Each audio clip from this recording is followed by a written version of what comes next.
Here's Guy Wehman, Ben Brunson, and Frank Vernuccio inside the news.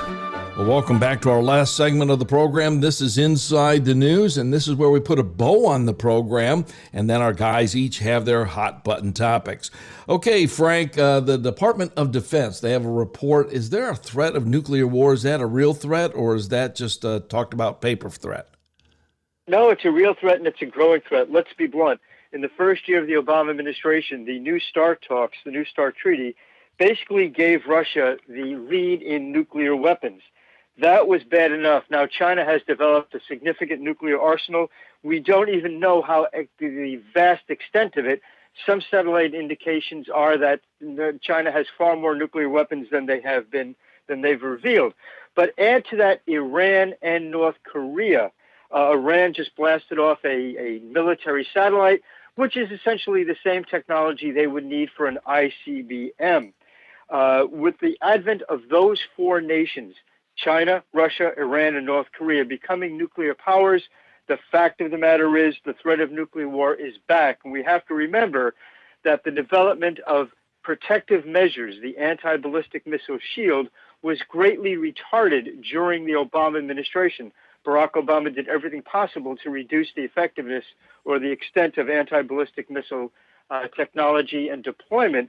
So we are at great risk once again of nuclear war. Some might argue that because of the presence of Iran and North Korea, with both of those nations have irrational leaderships, that the threat of nuclear war is worse now than it was during the height of the Cold War.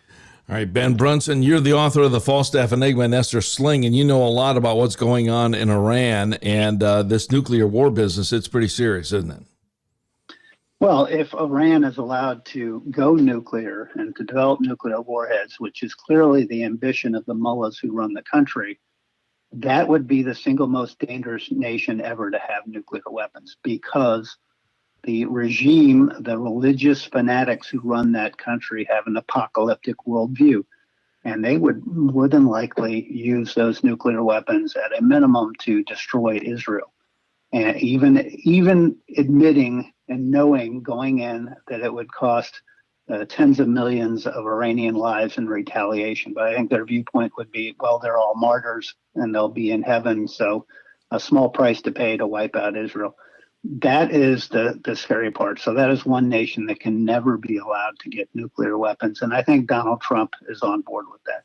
All right, our hot button topics. Frank, let's start with you. The dramatic degree to which American education has been co-opted by hostile foreign interest and domestic hard leftists has been largely ignored by the media. The U.S. Department of Education is investigating both Harvard and Yale universities after it appears both Ivy League educational institutions failed to report hundreds of millions of dollars in foreign gifts and contracts. It's been discovered that Yale has failed to report at least $375 million in foreign gifts and contracts, choosing not to report any gifts or contracts over the last 4 years. They're concerned that Harvard may lack appropriate institutional controls over foreign money and fail to report foreign gifts and contracts, particularly from China. This is devastating. The impact of China, particularly on American education, is growing. It is extensive. It is vast. And this is a crisis we are facing. Our educational institutions are turning out propaganda, not information, not education. It's going to get worse, not better, until this is stopped. Okay, Ben, your hot button topic today. Well, there was a little reported story that broke over the weekend called Operation Gideon, which was an attempt led by U.S. Army veterans, including at least one ex-Green Beret, to infiltrate Venezuela, recruit disaffected soldiers and National Guardsmen there to overthrow Nicolas Maduro. It ended catastrophically and some dead, and at least 2 American veterans now under arrest inside Venezuela. And this is a fascinating story that hasn't really hit the news. You have to wonder, was this done with CIA knowledge and involvement, although that is, I still believe, illegal in this country for the CIA to do that, or if it was a completely freelance effort.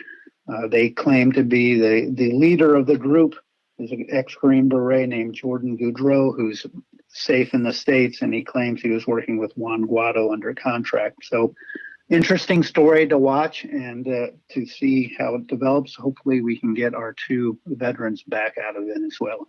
You know something, Ben? You said that you still think it was illegal for the CIA to do stuff. Let's look at what happened here with Hurricane Crossfire.